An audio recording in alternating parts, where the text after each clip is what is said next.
All right, so get this. Oh. Today, we're diving into a story that's got it all. Okay. We're talking Wall Street millions, a whirlwind romance, a rainforest escape. Sounds intriguing. Oh, and a mystery that's still unsolved to this day. Wow. Okay, I'm hooked already. It's the story of John and Ann Bender. John and Ann Bender. And we're going to unpack their whole saga using this article from Investor. All right. It's called The Enigma of John and Ann Bender. Love, Wealth, and a Tragic Mystery. Love, wealth, and a tragic mystery. Yeah, that's a good one. Well, what always gets me about stories like this is, it really makes you wonder, Yeah. does money really buy happiness? Right. Here we have a story about love and wealth, but also about isolation and struggles with mental health. Yeah, and it all plays out against this backdrop of the Costa Rican rainforest. It's kind of a crazy juxtaposition. All right, so let's rewind back to 1998. Okay. We've got John Bender, Wall Street prodigy, already worth over $500 million. He's doing all right. And then he meets Anne. She's the daughter of an international banker. Oh, wow. And they just hit it off. Sparks fly. They got engaged within 2 weeks. That's fast. Talk about a whirlwind romance. Seriously, though, 2 weeks. 2 weeks. That's moving at lightning speed. It is, but it wasn't just about, their shared success, right? Right. They both really loved nature, Yeah. and they were passionate about wildlife. Okay. And, they also both struggled with depression. That's interesting. So there was this shared vulnerability there, Yeah. which probably brought them closer, but Yeah. as we'll see, it might have also played a role in what happened later. Yeah, that makes sense. It's a good point. Yeah. So they decide, all right, we're done with this whole Wall Street thing. Yeah. This was in 2001. Okay. They escaped to the rainforests of Costa Rica.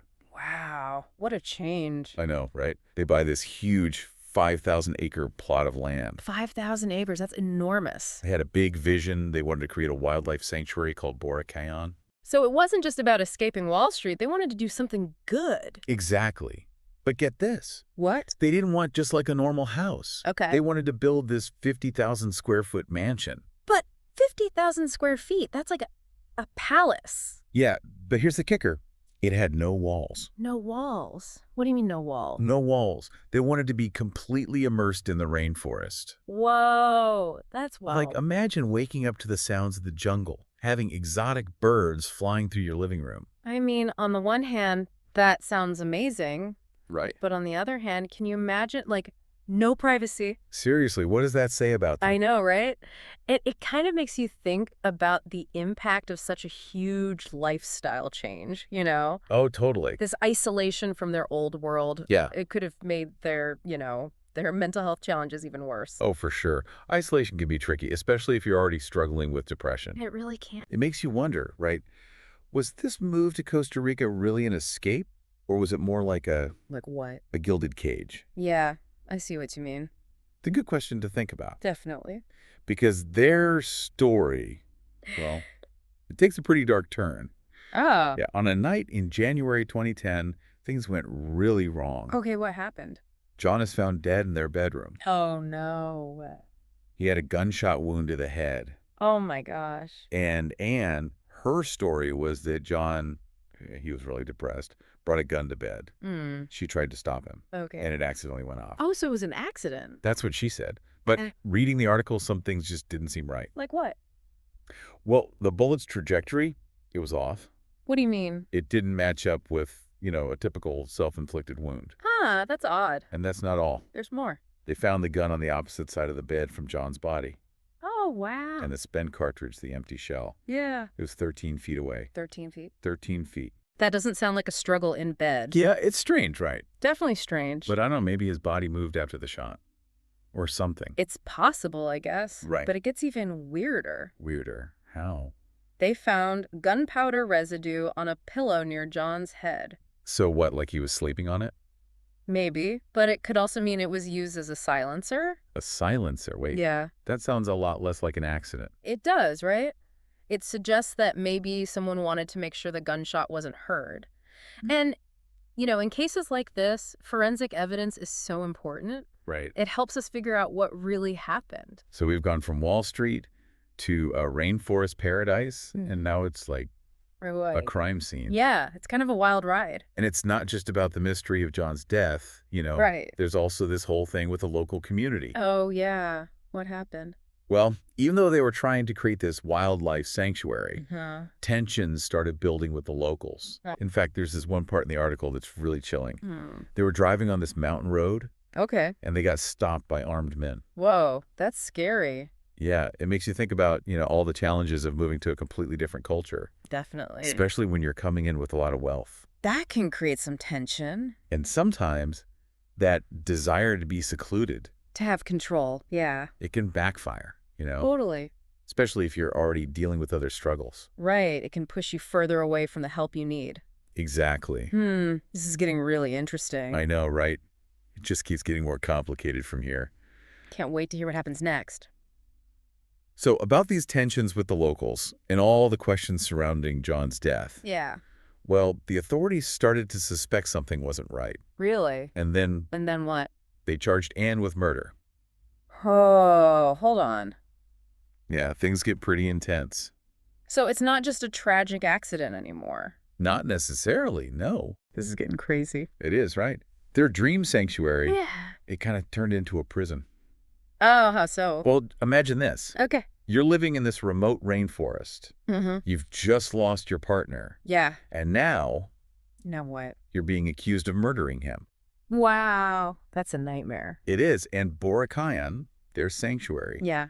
it became like a fortress. A fortress. Yeah, they live with guards, guns, constantly worried about threats. Man, that's a lot of pressure. Can you imagine living like that? Always looking over your shoulder. Exactly. That would mess with your head. Totally. And this kind of goes back to what we were saying before About mental health and isolation. Oh, right. Living in constant fear, always suspicious. It can really make things worse. Right. It creates this breeding ground for paranoia.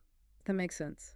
So Anne's story takes another turn. Another one. Yeah, there were multiple trials. Oh, wow.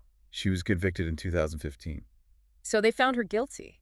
Yeah, but then what? the conviction was overturned. What? Seriously? It's like a legal roller coaster. Oh, kidding. And through it all, Anne, she always maintained her innocence. Huh. So she still says it was an accident. She insists John's death was a tragic accident. But the question remains, was it? That's the million-dollar question, isn't it? It is. And I guess we have to remember What's that? that even forensic evidence, Yeah. it's not perfect, It can be misinterpreted, contaminated. There are limitations with technology. That's true. And when you're trying to reconstruct something that happened years ago, Right. it gets even more complicated. So we might never know for sure. It's possible. That's kind of unsettling, isn't it? It is, but it's also what makes this story so fascinating. It really makes you think. It does. And, even without all the answers, Yeah. I think there are some important takeaways here. Like what? Well, first of all, Uh-huh. it really shows how much mental health matters. It does. John Bender, he had all this wealth, all this success. Right. But he couldn't escape his depression. It's a powerful reminder that it can happen to anyone. Exactly. And it also shows how important it is to have support. Oh, yeah. Especially when you're dealing with these kinds of challenges. Because isolation, it can make things so much worse. Yeah, it's like all your negative thoughts just get amplified. Exactly. And in their case, moving to the rainforest. Which was supposed to be peaceful, right? Yeah. It actually isolated them even more from their families and friends. From their community. And that probably made their mental health struggles even worse. It's like their search for paradise kind of backfired. Yeah, they were looking for peace, but they found something way more complicated. So their story has taken us on quite a journey. From Wall Street to the rainforest. And into this web of mystery. What stands out to you most about all of this? That's a good question. It's a lot to process. It is. I think for me, Yeah, it's just how elusive the truth can be. that's true. We've looked at the evidence, we've heard different sides of the story, Right. but in the end, we still have more questions than answers. That's the nature of a good mystery. And it makes you wonder how much of what we believe is shaped by, the stories we choose to buy into. That's a great point. It's like that saying, there are three sides to every story. Your side, my side, and the truth. And sometimes the truth is the hardest one to find. Exactly. Well, we may never know for sure what happened that night at Boracay. But exploring the possibilities, Yeah. grappling with the ambiguity. That's what makes this so thought-provoking. I agree. It's a story that stays with you. It really does. Makes you think about life, about choices, about the things we can't control. So for our listeners who are now hooked on this case, Yeah. what would you suggest they do next? Well, if you're curious, I'd say dig deeper. Dig deeper how? Research the case online, look into the different theories. There are a lot of them out there. There are, and ultimately, Yeah. form your own conclusions. The internet is a great resource for this kind of stuff. It really is. And that's what we're all about here on The Deep Dive. Right. Sparking your curiosity. Giving you the tools to explore. And then letting you go out and discover for yourself. Exactly. Knowledge is most valuable when you actively seek it out. Couldn't agree more. So keep those minds curious. Keep asking those questions. And never stop exploring. Well said. And hey, if you're a fan of these kinds of deep dives, The mysteries, the complex stories. we want to hear from you. Let us know what other enigmas you'd like us to tackle. We're always on the lookout for new cases. Absolutely. Until next time. Remember, Yeah. sometimes the most interesting mysteries are the ones that stay unsolved. And that's what makes them so captivating. They keep us thinking, keep us wondering. Long after the deep dive is over. Exactly. All right, that's it for this week's episode. Thanks for listening, everyone. We'll see you next time. Bye for now. Bye. Yeah. Makes you think, doesn't it?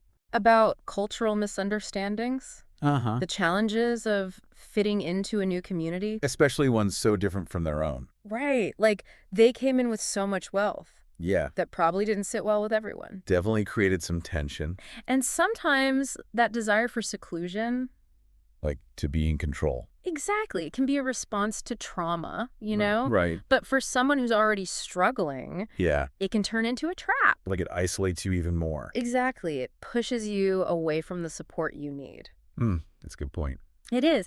And as we dig deeper into the story, Yeah. we see how these tensions, these inconsistencies about John's death, Uh-huh. well, they led the authorities to suspect foul play. Really? Yeah, they actually charged Anne with murder. Whoa, hold on. I know, right? So it's not just a tragic accident anymore. Not necessarily. This is getting intense. It is, and think about it. About what? Their dream sanctuary, Boracaion, Yeah. it basically became a prison. A prison. How so? Well, imagine you're living in this remote rainforest. Huh. You've just experienced this horrible trauma, losing your partner. Yeah. And now on top of that, What? you're accused of killing him. Wow, that's heavy. Right. And Boracaion, their sanctuary, Yeah. it transformed into this fortress. A fortress. They were living with guards, guns, constantly afraid of threats. Oh, wow. That must have been so stressful. Imagine that kind of pressure. Always looking over your shoulder? It would mess with your head. Definitely. And, it ties back to what we talked about before. About. Mental health and isolation. Oh, right. Living in that kind of fear, always suspicious. It can't be good for you. It can really fuel paranoia and instability. So Anne's story gets even more complicated. Oh, how? There were multiple trials. Okay. A conviction in 2015. Wow, so they found her guilty. Yeah, But but it was later overturned. is serious? It was a real legal roller coaster. That's crazy. And through it all, Yeah. Anne always maintained her innocence. So she stuck to her story.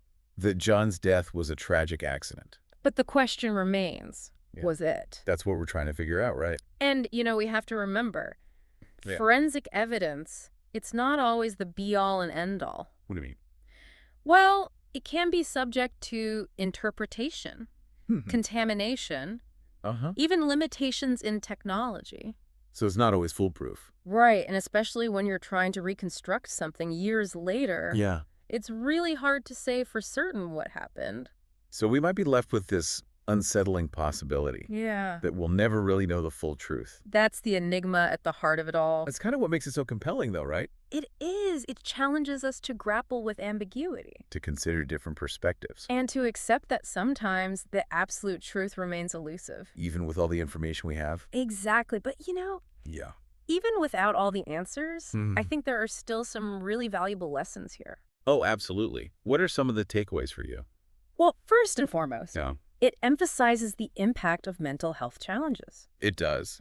John Bender had all this wealth, all this success, Right. but he couldn't escape his depression. It really shows that it can affect anyone. Exactly, no matter your circumstances. And it makes you think about the importance of having a good support system, Especially when you're facing those kinds of struggles. because isolation can make it so much worse. It can create this echo chamber for negative thoughts and feelings. And it's interesting because in their case, Yeah. they moved to the rainforest for peace, to connect with nature, Right. but it ended up isolating them from their support systems. From their families, friends, even their community. And that probably played a role in what happened. It might have. It highlights the importance of human connection. In the dangers of trying to find solace in isolation. Yeah, it's like their search for paradise backfired in a way. They were looking for peace, but they found something much more complex. And much more challenging. This deep dive has taken us on quite a ride. We started with a fairy tale romance. Then we went into this tragic mystery. It's a lot to take in. What stands out to you the most about this whole story? For me, it's the elusive nature of truth. We've examined the evidence, the different accounts, the legal battles, but we're still left with more questions than answers. It's like we can't quite piece it all together. And it reminds us that in situations like this, With all the emotions and motivations involved, separating fact from fiction can be incredibly difficult. it really makes you think about how our own perceptions are shaped. By the narratives we choose to believe. It's like we fill in the gaps with our own assumptions and biases. Exactly. It's a good reminder to question those assumptions. To approach these complex situations with a critical eye. To acknowledge that there might be more to the story than we initially see. It's like that saying, there are 3 sides to every story. Your side, my side, and the truth. And sometimes that truth is hidden. It really can be. But that doesn't mean we should stop searching for it, right? So here we are, at the end of our deep dive into the enigma of John and Ann Bender. It's been quite a journey. We've gone from their whirlwind Wall Street romance to their escape to this rainforest paradise. Okay. Explore the tragedy that really turned their lives upside down. Yeah. And we've wrestled with the mystery that still surrounds John's death. A lot of twists and turns along the way. Definitely. And I think throughout our exploration, Yeah. we've encountered some pretty profound themes, right? Oh, absolutely. The complexities of mental health, that double-edged sword of isolation, how elusive the truth can be. And the importance of empathy, I think. It's a story that sticks with you. It really does. You know, it's like this tangled web of events. Yeah. And even with all the information we have, we might never truly untangle all the threads. That's what makes it a truly compelling mystery, right? It is, but you know, What? the goal of our deep dive, it isn't necessarily to find all the answers. Right. It's more about exploring the complexities. Challenging our own assumptions. And broadening our understanding of, well, the human experience. Exactly. And speaking of broadening our understanding, I'd love to hear from you, the listener. What are your thoughts on this whole case? What do you believe happened at Borkeon? Was John Bender's death just a tragic accident? Or was there something more going on? Something more sinister. Right. There's no right or wrong answer here. The evidence we've talked about, It's open to interpretation. we all bring our own unique perspectives to the table. And that shapes how we see the world. How we understand events like this. What matters is that we engage with the information thoughtfully, you know, Respectfully. considering all sides of the story, It's a good reminder that truth can be subjective. especially when you're dealing with human emotions and motivations. So for anyone who's really hooked on this case now, Yeah. what would you suggest as a next step? Well, if this deep dive has really sparked your curiosity, Uh-huh. I'd say dig deeper, do some more research on your own. Look into all the different theories out there. The internet is a gold mine of information. It really is. There's always something more to uncover, And that's what we try to do here on the Deep Dive. right? We want to make you curious, give you a starting point. And then empower you to go out and explore further. Knowledge is most valuable when you actively seek it out, you know? Absolutely. So keep those minds curious. Keep asking those questions. Never stop exploring the world around you. And hey, if you're a fan of deep dives like this one, The mysteries, the complex stories. let us know. We'd love to hear from you. Tell us what other enigmas you'd like us to tackle. We're always looking for new and captivating cases to share with our listeners. So until next time, Remember, yeah. sometimes the most fascinating mysteries are the ones that remain unsolved. And that's what makes them so thought-provoking, They keep us pondering, debating. long after the deep dive is over. Thanks for joining us on this journey. We'll see you next time for another deep dive. Bye for now. Bye.